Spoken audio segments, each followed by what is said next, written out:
En esta tarde queremos compartir acerca de lo que es el verdadero éxito y cómo el éxito está relacionado con un llamado. La palabra vocación en la Biblia también significa llamado.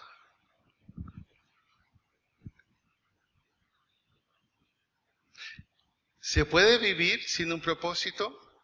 ¿Se puede vivir sin una vocación? ¿Se puede estar toda la vida tratando de saber quién soy yo, por qué estoy aquí, de dónde vengo, para dónde voy? Indudablemente que no. El no tener respuesta a esas preguntas nos coloca en la llamada crisis existencial. De pronto esa, de alguna manera, podemos superarla. Tenemos un propósito en la vida, familia, hemos encontrado una vocación, un llamado especial, la profesión o el oficio que podemos tener. Y de alguna manera vamos enfrentando la vida. Pero ocurre que en el contexto de la vida espiritual también surge el mismo problema.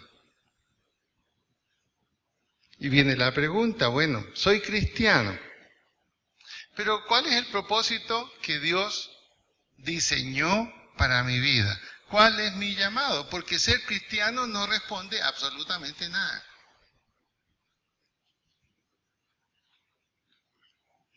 La Biblia dice muy claro, el que sigue a Cristo tiene que caminar como Él caminó, como Él anduvo. Tiene que haber una cierta referencia, un reflejo.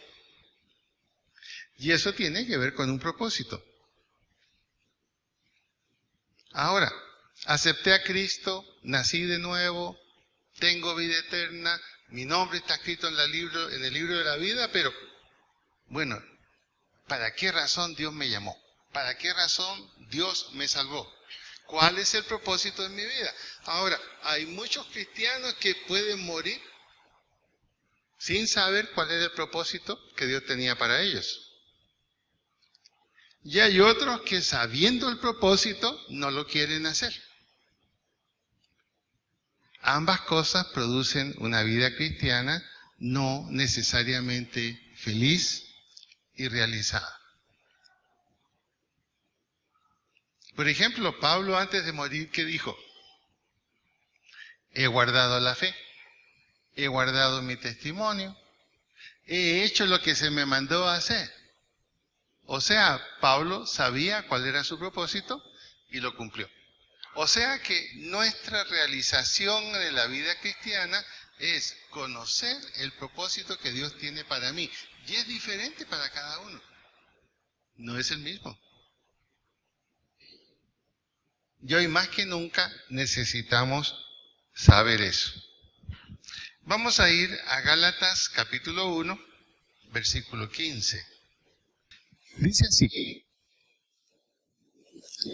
pero cuando agradó a Dios, que me apartó desde el vientre de mi madre y me llamó por su gracia. Me llamó. La palabra llamado en la Biblia también significa vocación.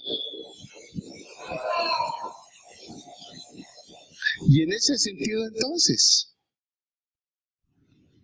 a Dios le agradó que me apartó desde el vientre de mi madre, me llamó por su gracia. ¿Y para qué me llamó? ¿Para qué me llamó?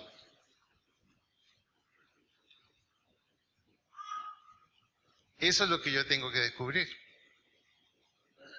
Quizás el propósito que Dios tiene para usted no es el mismo que tengo yo. Pero el propósito que Dios tiene para usted es tan importante como el que tengo yo. Porque en la Biblia esa es la multiforme gracia de Dios. En otras palabras, Dios tiene un equipo donde hay muchos lugares a llenar y cada uno con un propósito. El éxito en nuestra vida entonces está relacionado con eso. Descubrir cuál es el propósito que Dios tiene para mi vida. Ahora, ese llamado que Dios nos hace es para que vivamos según su voluntad. Pero no podremos realizarlo si no conocemos la voluntad de Dios para nuestra vida. Una cosa es la voluntad de Dios para toda la humanidad. Dios quiere que todo el mundo sea salvo. Dios quiere que todo el mundo conozca a Cristo. Pero hay una voluntad especial para la vida suya y para la vida mía. ¿Cómo podemos conocer ese llamado? Porque nuestro éxito será consecuencia de conocer ese llamado, descubrir ese propósito y vivir de acuerdo con él.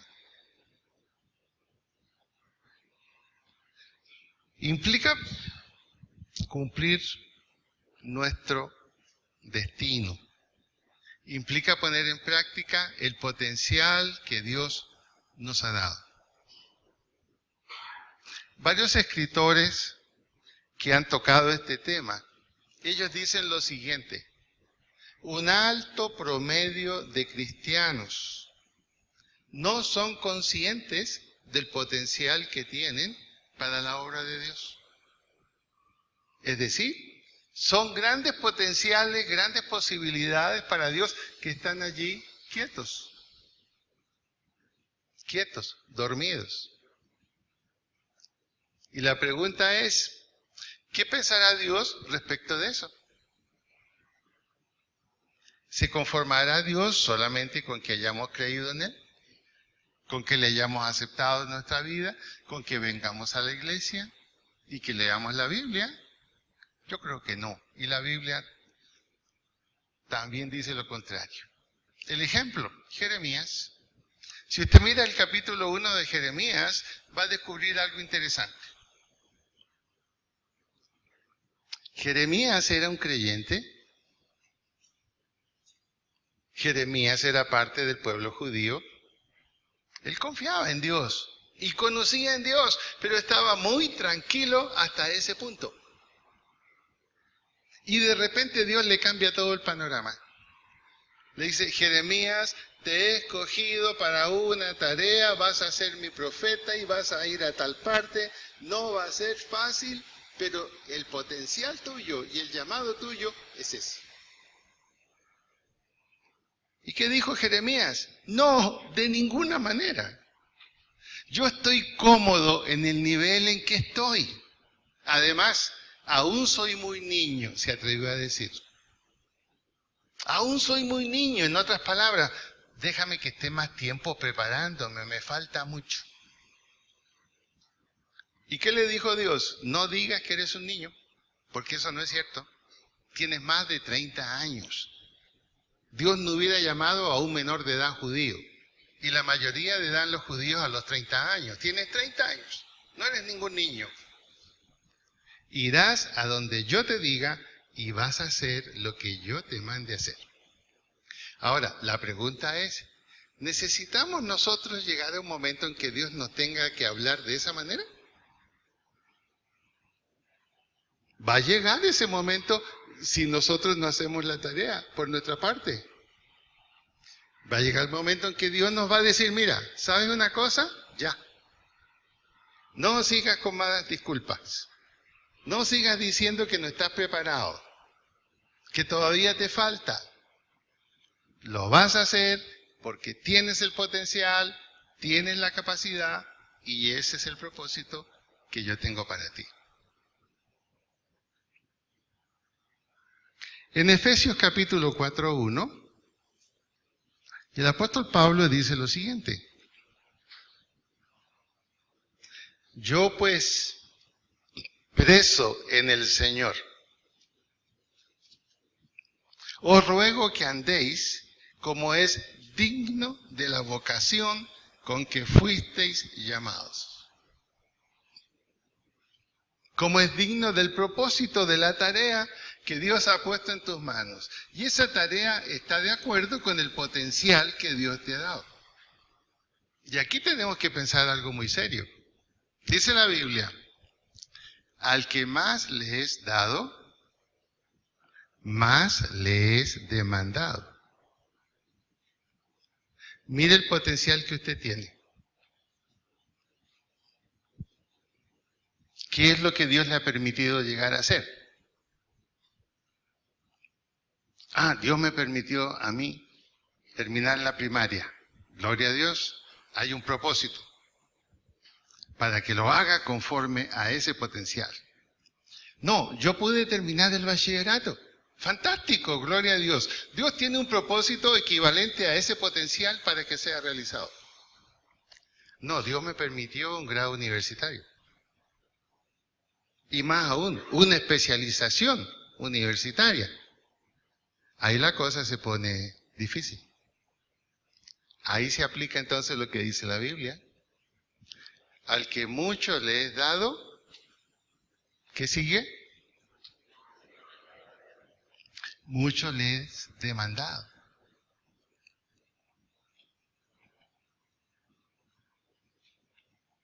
Lo puse a trabajar solo como telefonista. Solamente conoce a la gente por teléfono. Pero a usted lo puso como jefe en un lugar público, en una empresa, donde está constantemente bajo gente que de alguna manera tiene que reconocerle a usted alguna autoridad.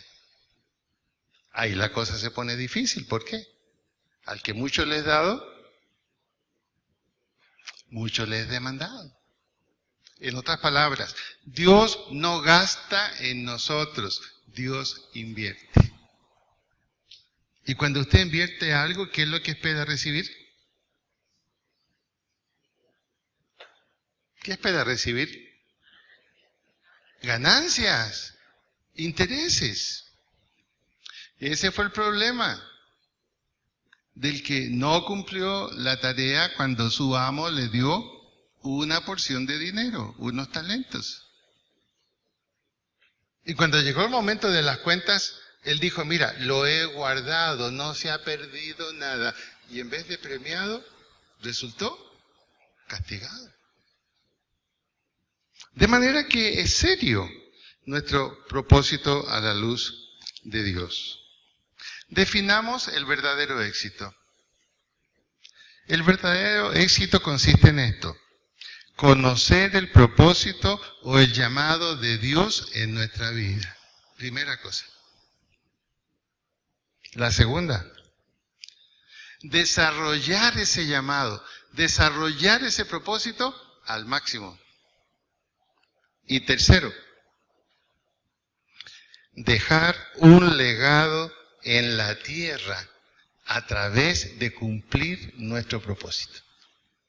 Dejar un legado en la tierra. ¿Qué significa dejar un legado en la tierra? Dejar otras personas que seguirán llevando adelante el propósito que usted tuvo. Ahora, hágase esta pregunta. Si yo muero, ¿quién va a continuar con lo que yo he creído, con lo que yo estaba haciendo? ¿Tendría usted un legado? A lo mejor nos moriremos y en el funeral nos dirán, era muy buena persona y nada más. Qué lástima que se murió, era tan buena persona. Alegraba nuestras reuniones. Pero, ¿y el legado, la herencia, la continuidad? Son las preguntas que tenemos que hacer. Algo que nos puede ayudar. Nuestro llamado está dirigido hacia donde está dirigida nuestra pasión. ¿Cuál es su pasión? ¿Qué es lo que usted siente que debe hacer con toda su alma? ¿Cuál es su pasión? Sería triste si me contestara no tengo ninguna. Pero ¿cuál es su pasión? Para algunos la pasión puede ser acumular el dinero. Triste pasión, solo durará aquí. Para otros la pasión puede ser el deporte. Para otros la pasión puede ser su profesión. No hacen nada que no esté en el contexto de su profesión. Hacia donde está dirigida su pasión, eso está mostrando cuál es su llamado, cuál es su propósito y qué es lo que le interesa en la vida.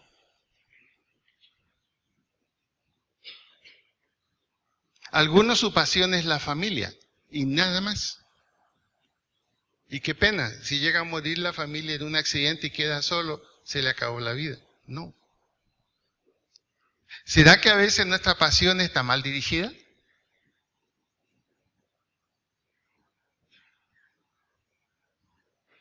Su llamado, nuestro llamado, está dirigido hacia donde está dirigida nuestra pasión.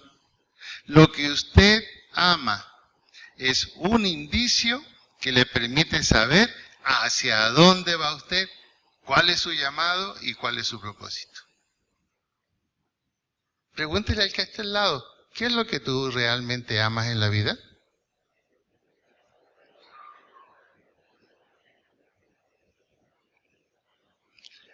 La respuesta que se dé, ¿no? La respuesta que se dé, y usted se la va a dar muy seriamente porque la va a saber solo usted, le indica hacia dónde va usted.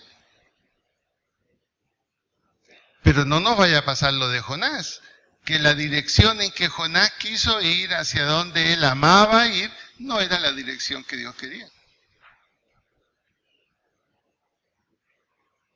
Ya sea natural o espiritual, no estaremos satisfechos con nuestro propósito si no está ubicado en la voluntad de Dios. Por eso que las palabras del apóstol Pablo fueron tan importantes cuando él camino a Damasco, esa luz lo enceguece y cae a tierra. Y note esto, la Biblia es muy clara. Pablo no dijo, ¿qué está pasando aquí? No. Inmediatamente detectó qué pasaba. ¿Y cuál fue su pregunta? Señor, ¿qué quieres que yo haga? ¿Qué quieres que yo haga? O sea que el verdadero encuentro con Dios y con su voluntad y con su presencia nos va a demandar esa pregunta. Señor, ¿qué quieres tú que yo haga? Evitarla, frenarla, cambiarla, no nos va a ayudar a tener una vida realmente satisfactoria, realizada. Hay tres cosas o tres propósitos o tres llamados que Dios nos hace a los creyentes. Veamos el primero.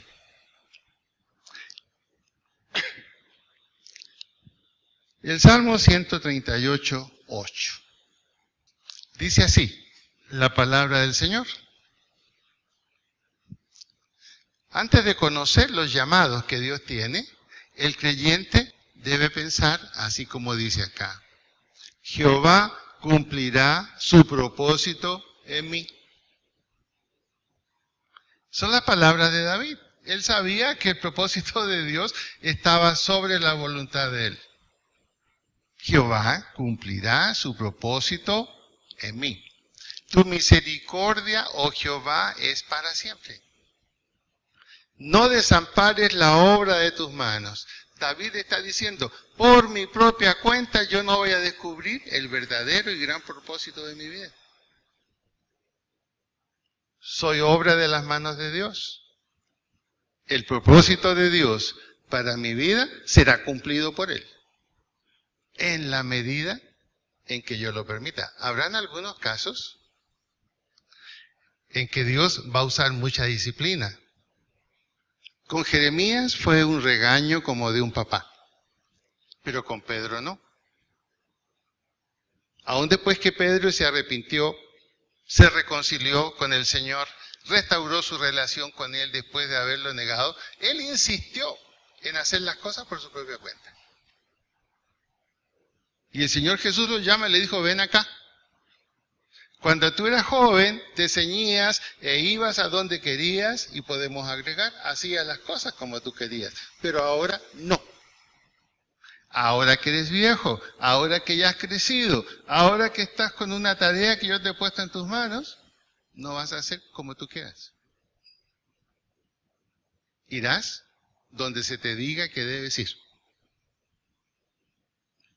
Hay varias maneras en que Dios nos hace saber su propósito. ¿Cuál le gusta más? ¿La suave, cuando nosotros descubrimos el propósito de Dios? ¿O cuando Él tiene que insistirnos para que hagamos las cosas? El primer llamado que Dios nos hace es un llamado general. ¿Qué significa eso? Mateo 28, 18 al 20. Ese es un llamado general. Ese es el propósito general de Dios para todo cristiano sin excepción.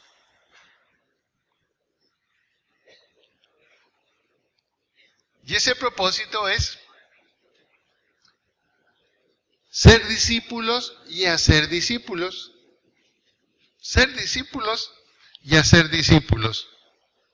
En otras palabras, compartir de Cristo y enseñar lo que Cristo nos ha enseñado a nosotros. Ejercer una pequeña responsabilidad personal sobre alguien. Y esta tarea es general, llamémosle, es el primer semestre. Todos estamos llamados a este propósito, sin excepción. Y este llamado general nos obliga a nosotros a aprender a interceder. Nos obliga a aprender el valor de la oración. Y nos muestra que el creyente está llamado básicamente a servir y a dar.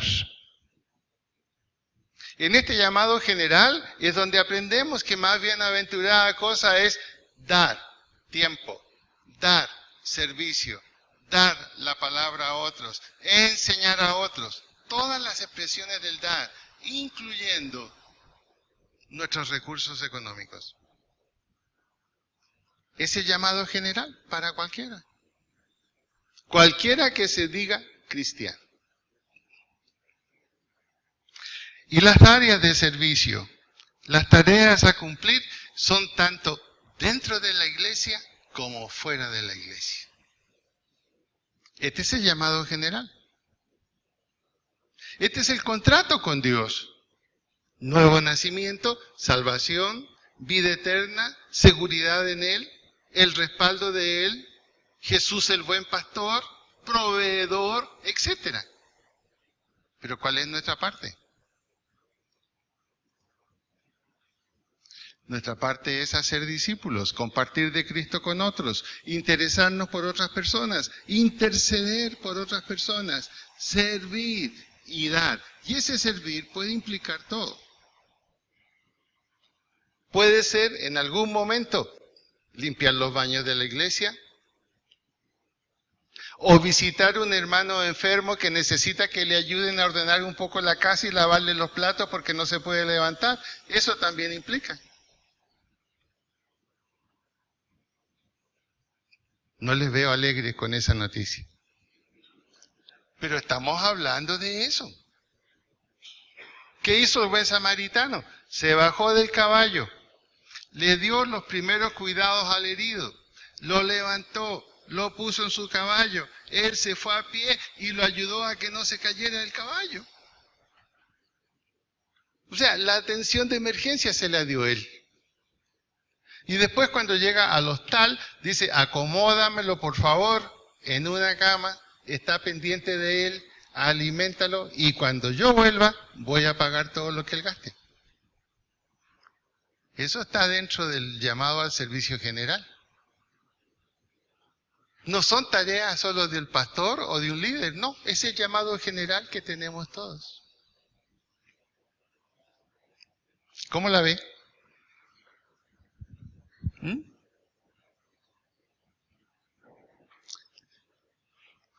Luego viene el llamado especial. ¿Qué es el llamado especial? Una vez que hemos cumplido el llamado general,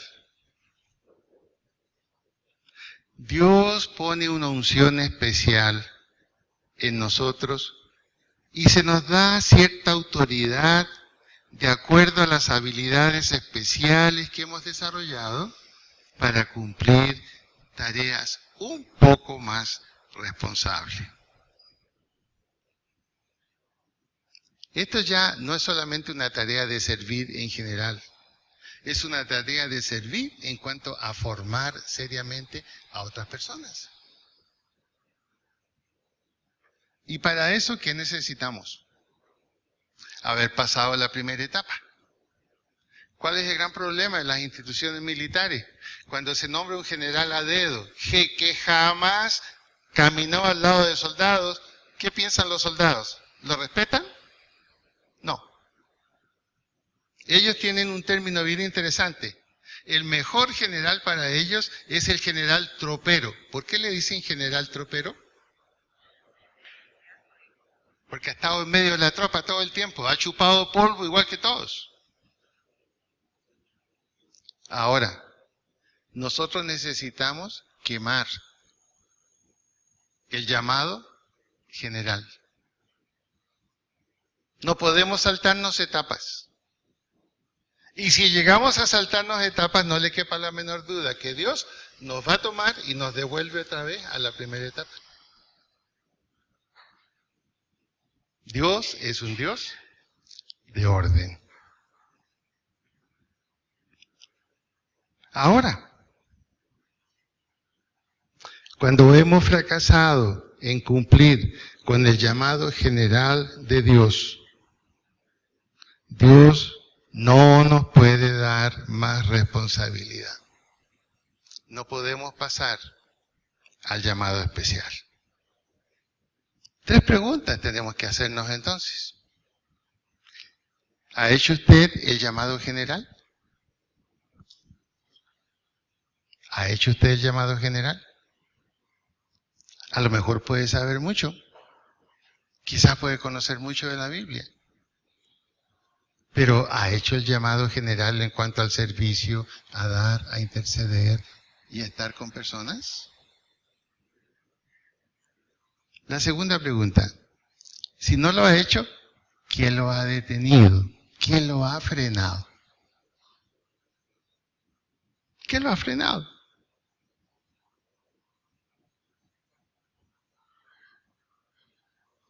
En la Biblia hay algunos ejemplos de frenos que alguien puso.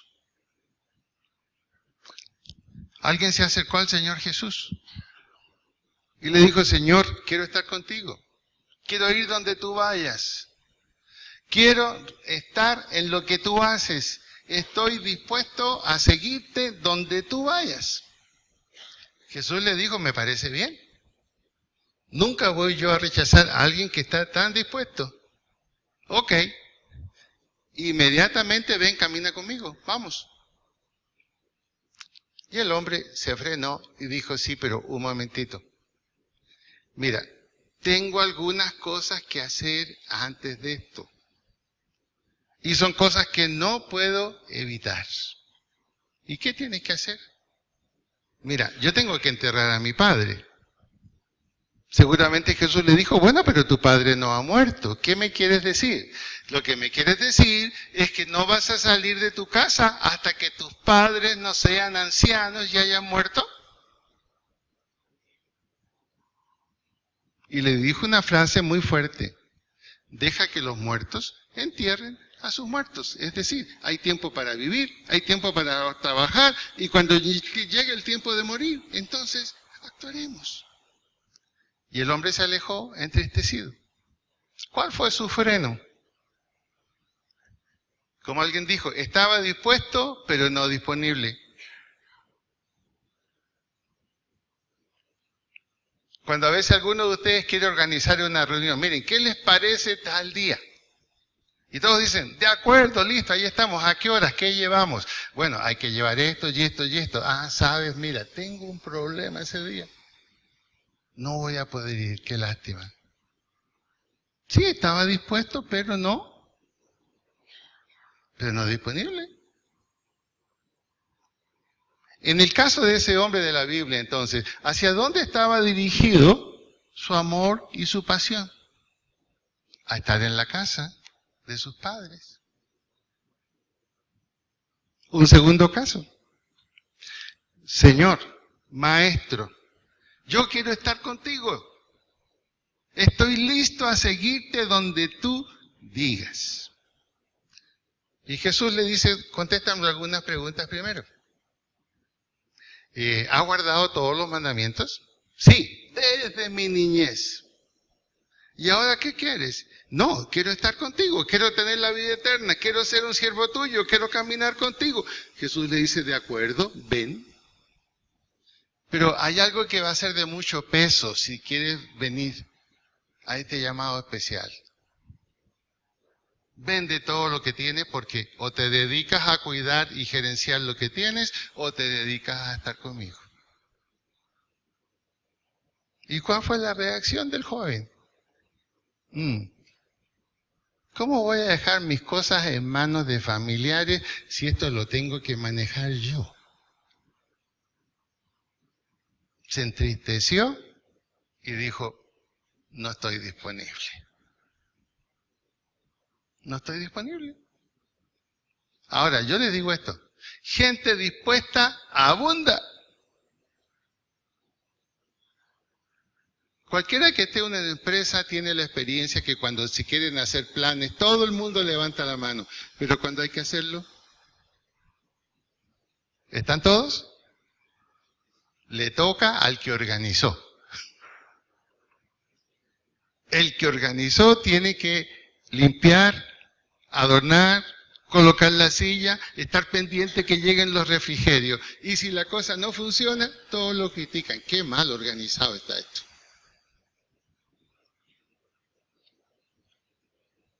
Ahora, hubieron otros que respondieron positivamente.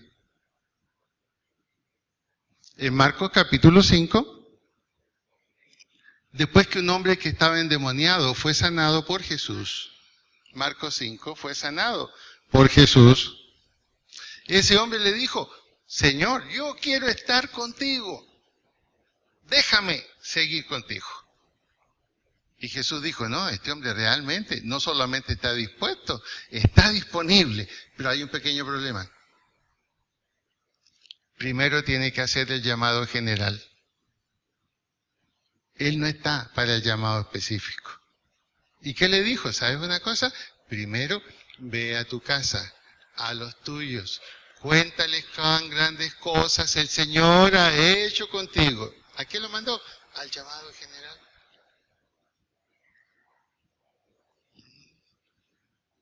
Así opera el Señor Jesús.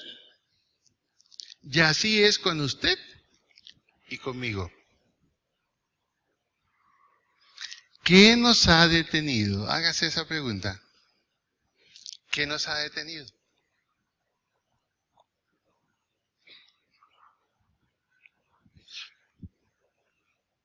Allí donde está su tesoro, ahí está su corazón. Y hacia ese tesoro es donde está dirigido nuestro amor y nuestra pasión. Y eso determina si cumplimos el propósito o no lo cumplimos. Y tercero, está el llamado específico. Es el llamado que Dios nos hace para servirle en un área específica de las tareas que Él tiene. ¿Cuáles son estas? Pastor, evangelista, maestro, administrador de la iglesia, un líder, etcétera. Acción social. Son llamados específicos. Pero estos llamados específicos son la consecuencia de haber cumplido primero el llamado general. Segundo, haber recibido el llamado especial como consecuencia de hacer las primeras tareas. Noten esto, Jesús a los 12 que llamó, no les llamó apóstoles de buenas a primeras. ¿Cómo les llamó? Discípulos, nada más. Y discípulo significa un alumno, alguien que está aprendiendo. Por 3 años estuvieron en el llamado general. Recién en Pentecostés fueron llamados en forma especial y de ahí desarrollaron el llamado específico y fueron apóstoles.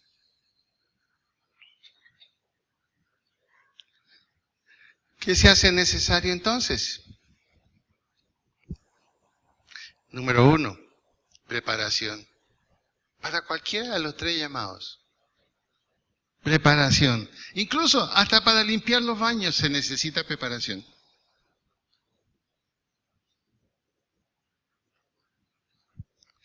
La calidad de su preparación va a determinar la calidad de su desempeño en el futuro, tanto en lo teórico como en lo práctico.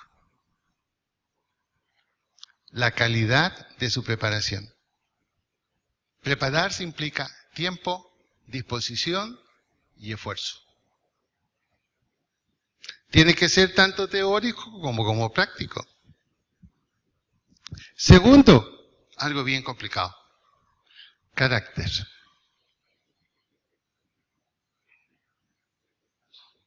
Llamado general, llamado especial, llamado específico. Tiene que producir un desarrollo del carácter. Ahora, ¿cómo se forma el carácter en el llamado del Señor? ¿Cómo se forma el carácter en las tareas del Señor, en la parte espiritual? Enfrentando circunstancias difíciles, enfrentando crisis, enfrentando pruebas, enfrentando adversidades, humillaciones, críticas, rechazo, ofensa, traiciones y menosprecio de la gente.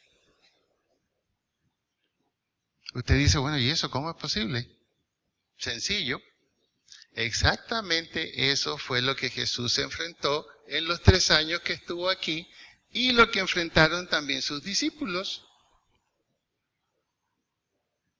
Y eso formó el carácter. ¿Cómo se forma el carácter? El carácter no se forma en un lecho de algodones. El carácter se forma en la confrontación con la serie de dificultades que tiene la vida. Un carácter mal formado. Tanto que yo le di a fulano y sutano y miren, me abandonaron, no sigo más. No desarrolló carácter. Eso es lo que normalmente va a suceder.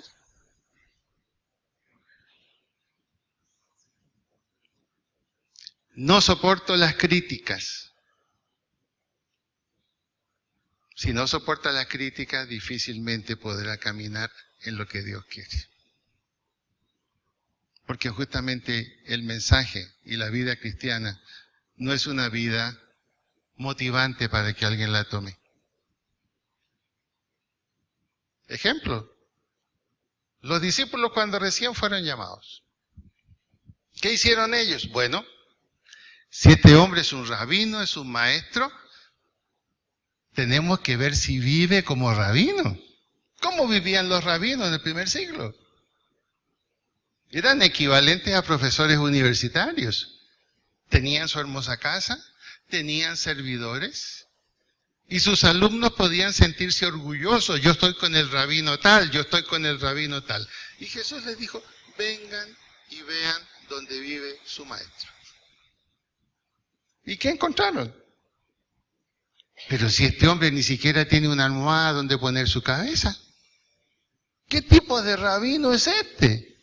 ¿Cómo vamos a decir somos alumnos del rabino Jesús cuando miren? Es como en la universidad. Un profesor que llega en el Mercedes-Benz y el otro que todavía llega en un Renault 4. ¿Qué piensa el alumno? No, el profe que me tocó. Porque se califica al profe según el carro en que llega. La pregunta es, ¿por qué se quedaron? Porque de acuerdo al uso social del primer siglo, no deberían haberse quedado como alumnos de él. ¿Por qué se quedaron? Por algo que Pedro finalmente descubrió y lo dijo en público. Maestro, ¿a quién iremos? ¿A qué otro maestro si tú tienes palabras de vida eterna? Como alguien dijo, ¿no? El dicho, el hábito no hace al monje. Entonces, preparación, la base de la palabra de Dios, la formación del carácter. Es agradable escucharlo de nuevo, lo que forma el carácter. Enfrentar circunstancias difíciles, enfrentar crisis, enfrentar pruebas, adversidades, humillaciones, críticas, rechazo, ofensas, traiciones y menosprecio de la gente.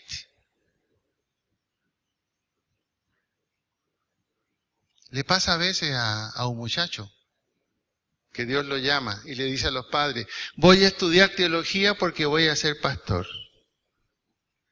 ¿Qué cree usted que le dice ese padre de buenas a primeras? ¿Y qué es eso? ¿Y para eso te criamos y para eso te pusimos en un buen colegio?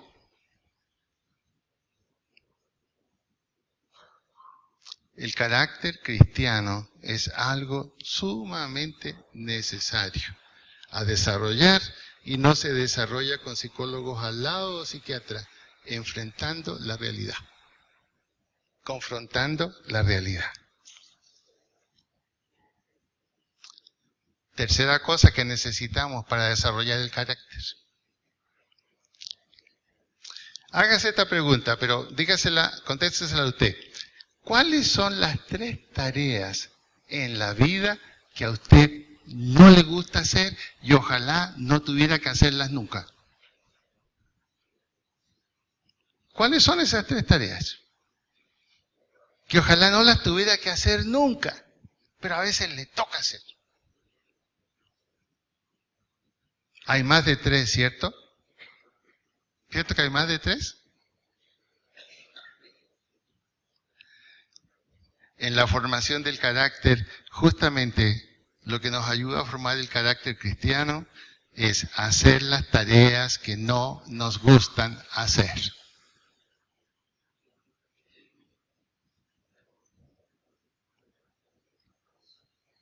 Este proceso tan sencillo y práctico que el Señor tiene para formarnos en los distintos llamados, tiene una meta. Tiene una meta. ¿Y cuál es la meta? Desarrollar obediencia, desarrollar compromiso y desarrollar fidelidad. Desarrollar obediencia, desarrollar compromiso y desarrollar fidelidad.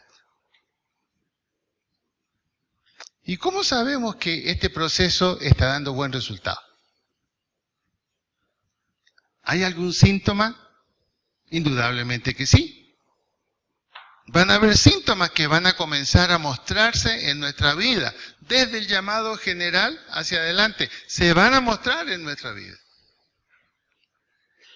Y estos síntomas los encontramos en Gálatas 5:22. Mas el fruto del Espíritu es amor, gozo, paz. Pero el que tiene este fruto no se anda riendo como un loco todo el tiempo. Miren qué contento anda. Más bien es sospechoso que se ande riendo todo el tiempo. A lo mejor tiene algún desajuste. Aquí este amor, gozo y paz son 3 elementos internos. No son tanto externos. Una cosa es el amor, otra cosa es la alegría. La alegría es externa, el amor es interno. Le pongo una prueba. Usted no puede saber si en este momento yo amo el estar aquí o no. ¿Cómo lo podría saber? Ah, no, sí, él ama estar aquí porque está hablando aquí. No, a lo mejor lo hago de obligación. O porque soy masoquista y me gusta sufrir. Puede haber múltiples razones. No hay forma de conocer el amor en una persona. ¿O sí? Veamos. Luego dice gozo. El gozo ya se puede ver un poquito.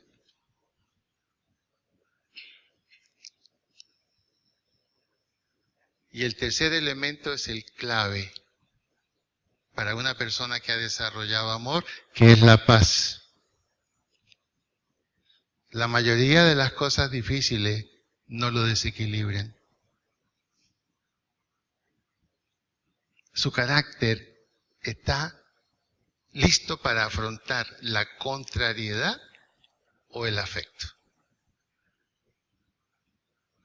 Amor, gozo, paz, son factores internos.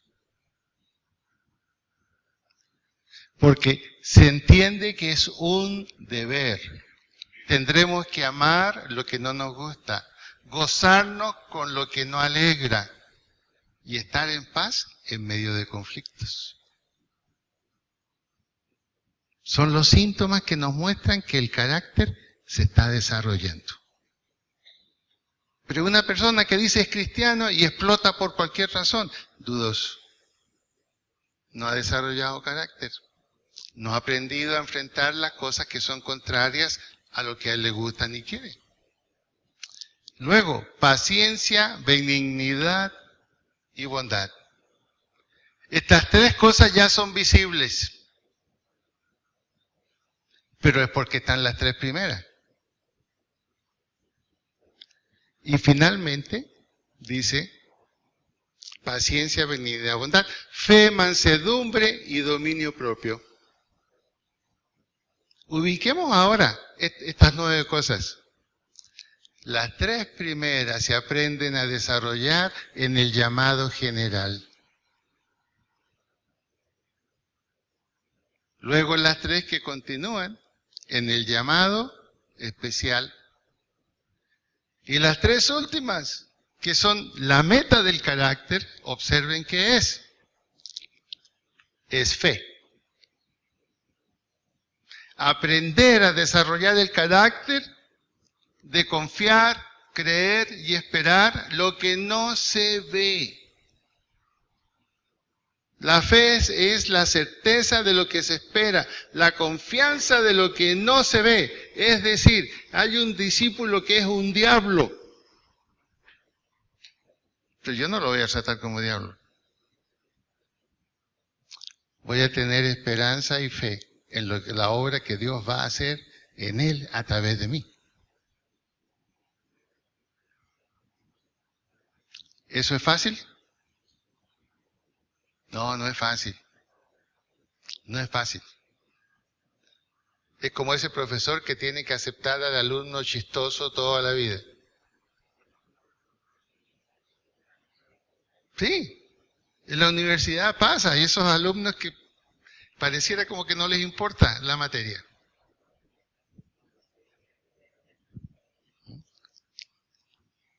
Fe, humildad, mansedumbre. No es fácil. Esa es la meta. Es la meta. Humildad. A veces nos cambiamos de casa, de estrato 3 al estrato 4 y ya estamos todos orgullosos. Fe, mansedumbre o humildad. Y dominio propio. Alguien dijo lo siguiente: el dominio propio es aprender a morderse la lengua. ¿Cómo se siente usted cuando se muerde la lengua? Yo mismo me recrimino cuando me muerdo la lengua. ¿Por qué estoy comiendo tan apurado? Y esa es la razón. Debo hacer las cosas lentamente, lentamente. Dominio propio. La capacidad de decir sí cuando hay que decir sí y no cuando hay que decir no. Bueno, estos son los 9 síntomas que se van a producir en este proceso, en estas etapas del llamado general, del llamado especial y del llamado específico. Y esta es la carrera a la cual se refería el apóstol Pablo. He corrido la carrera de la fe. Es esta. Esta es la carrera de la fe. Miren el apóstol Juan. Por 3 años se mantuvo calladito en el llamamiento general. El apóstol Juan. ¿Usted no lo ve tener un primer lugar? Nada especial en esos 3 primeros años. Pero cuando empieza a ver el libro de los Hechos y las epístolas pastorales, Juan aparece ya en una posición bien distinta. Y finalmente, cuando ya no están los apóstoles, ¿dónde lo encuentran? En el llamado específico. En el llamado específico. ¿Cuál es la conclusión entonces de esto que hemos conversado hoy? El llamado que lleva al éxito no es una decisión. No es una decisión. Usted no puede decir, Dios me ha llamado a esto y yo acepto esto.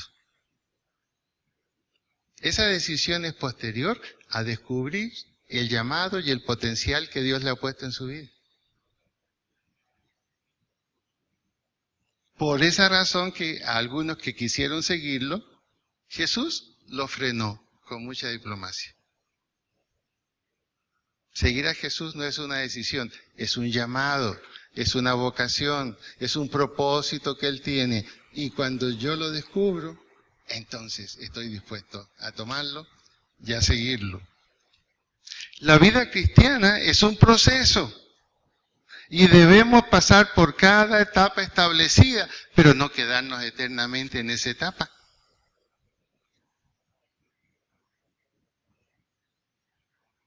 Antes de estar en Colombia, yo tenía un amigo ya años en la vida cristiana. Y siempre que hacíamos un plan con otros, él decía, hermano, yo estoy empezando, pero por favor, ya van 10 años. ¿Hasta cuándo vas a empezar? No podemos llegar a eso tampoco. Ahora, ¿por qué estamos hablando de esto?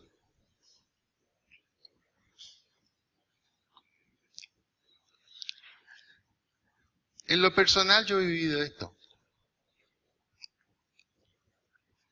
Cuando recién comenzamos y nos llevaron a estudiar 2 años a México con una beca a Eugenia y a mí, yo quise saltarme etapas. No tenía experiencia suficiente en ese momento. De todos los estudiantes internacionales que habían allí después de 2 años, cuando vino la graduación, yo tenía el promedio más alto de todos. Tenía 96 sobre 100 en todo. Entonces, ¿qué pasó? Los directores me tomaron cierto aprecio, me delegaron responsabilidades, hice clases, siendo un alumno me entregaron una clase. Reemplacé al rector en un seminario en Guatemala, me dijo, yo no puedo ir, anda con tu esposa y haces el seminario. Entonces, ¿qué pasó? Yo empecé a elevarme como un globo. Entonces, ya al bordear el final, yo hablaba con el decano, que también me hizo muy amigo de él. Entonces yo le decía, oye, ¿y qué va a pasar en Chile? Mira, tenemos un buen director en Chile, pero es americano y no entiende mucho de nuestra cultura. Sería bueno que hubiera un chileno, claro, yo. Claro. No, y me escuchaba, me decían, sí, tenés toda la razón, así es. Bueno, cuando llegó la graduación, ¿qué esperaba yo? Yo esperaba recibir mi diploma, summa cum laude, entregado por el presidente mundial de la organización. Me llamaron en primer lugar, dije, aquí voy yo. Y me dijeron, su diploma y nada más.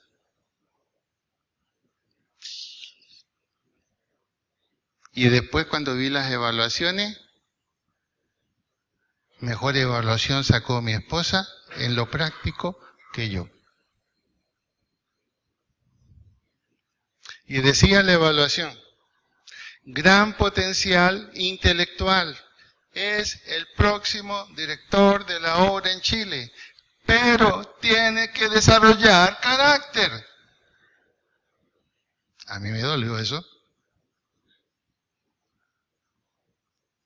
Y el decano, para consolarme, me dijo, ven a ayudarme 2 meses en El Salvador. Y nos pasamos al Salvador 2 meses. Y ahí conversamos bastante y él me dijo, mira, esa fue la razón. La razón fue esa. En la directiva nos dimos cuenta que tú estabas usando estrategias personales para lograr algo que todavía no es el tiempo. Entonces, ¿qué me estaba diciendo el Señor? Quédese con su llamado general por ahora. Porque allí tiene que aprender a desarrollar el carácter. Y tuve que aprenderlo porque ahí tuve humillaciones, me traicionaron. Y les voy a confesar algo. En esa época, tendría yo 26 años, 27 años. Y todavía fumaba a escondidas. Esclavo de las pastillas de menta. Me llegaba a doler la boca porque no podía llegar a predicar así. Y resulta que con otro colega coordinador, él también fumaba. Entonces fumábamos juntos. Y un día, él, queriendo subir arribita, llamó al gringo, mi amigo, que fue padrino de matrimonio, y me acusa. ¿Cómo le parece que el coordinador Rogelio Aracena, aquí en mi casa, toma a mi empleada y la manda a comprar cigarrillos? Yo dije, pero ¿cómo es posible que este sinvergüenza si fuma conmigo?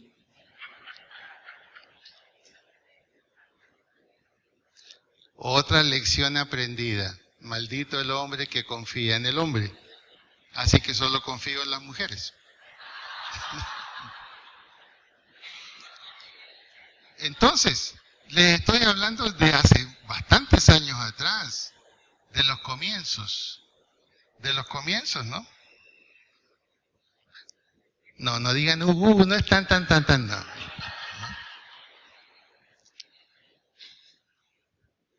Y luego empezó el momento, otra vez la tentación de subir. Me volví un experto en marxismo y cristianismo y el presidente mundial del Dr. Wright estaba muy interesado en mí. Me llevaron a varios congresos internacionales. Pero ya yo estaba aprendiendo. Y en Suiza el Dr. Wright me dijo, estoy tan contento que tú estés aquí. Me ha gustado mucho lo que hiciste en tu pasadita por Brasil y lo que hiciste en Kansas. El antiguo yo, ¿qué iba a decir? ¿No le digo yo que estoy capacitado? No he hecho nada, Dr. Wright, solamente la misericordia de Dios. Aprendí. Poco a poco. Y los propósitos de Dios siempre son cada vez mejores.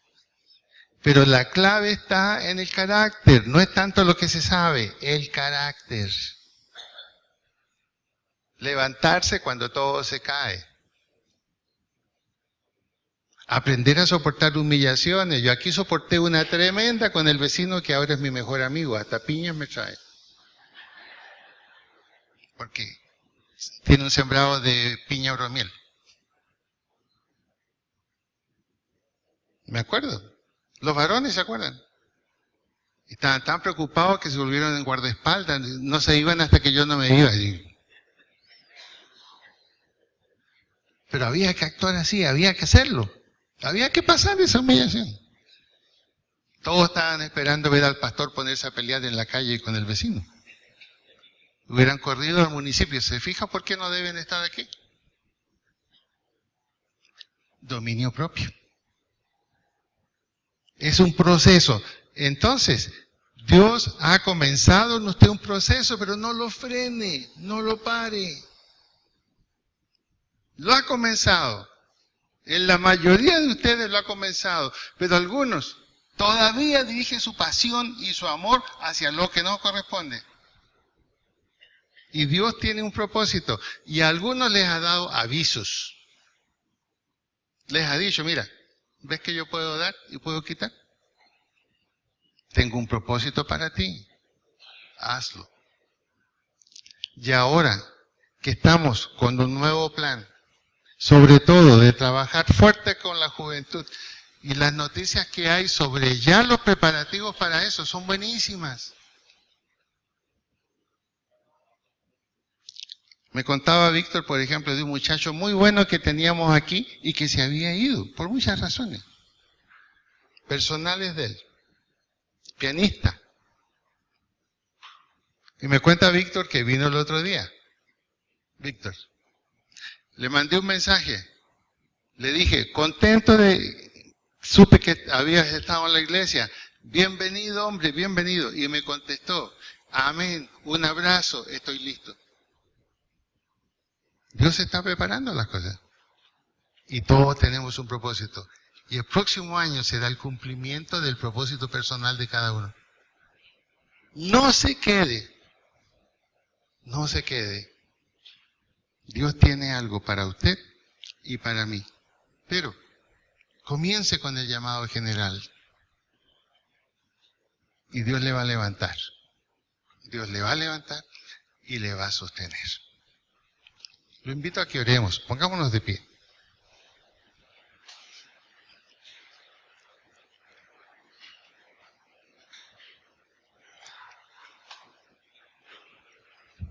Inclinemos nuestra cabeza allí donde estamos.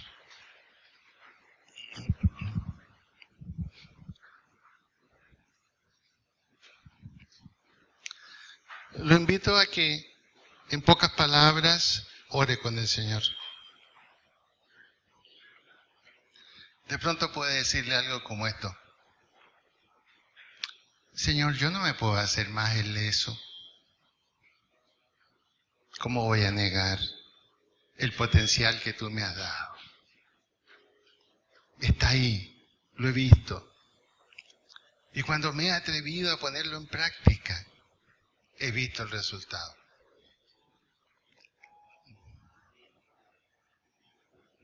Señor,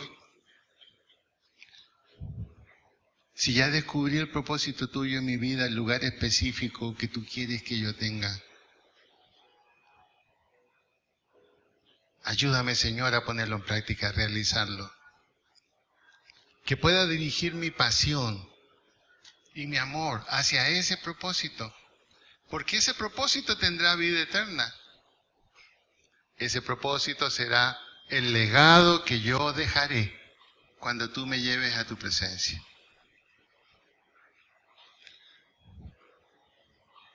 Señor, quita en nosotros los temores. Quita en nosotros, Señor, esa tendencia a pensar que otros lo pueden hacer mejor que yo. Cada uno de nosotros podemos ser excelentes en lo que tú nos has llamado. Y te damos gracias porque tú no haces acepción de personas. Gracias, Señor, por la cantidad que tenemos en la iglesia de personas con distintas habilidades. Y cómo necesitamos que esos propósitos se vuelvan realidad. Espíritu de Dios, en estos días finales de diciembre, desciende sobre cada uno de nosotros. Háblanos, convéncenos, Señor. Muéstranos lo que tú eres capaz de hacer en nuestras vidas. Y te damos muchas gracias, Padre.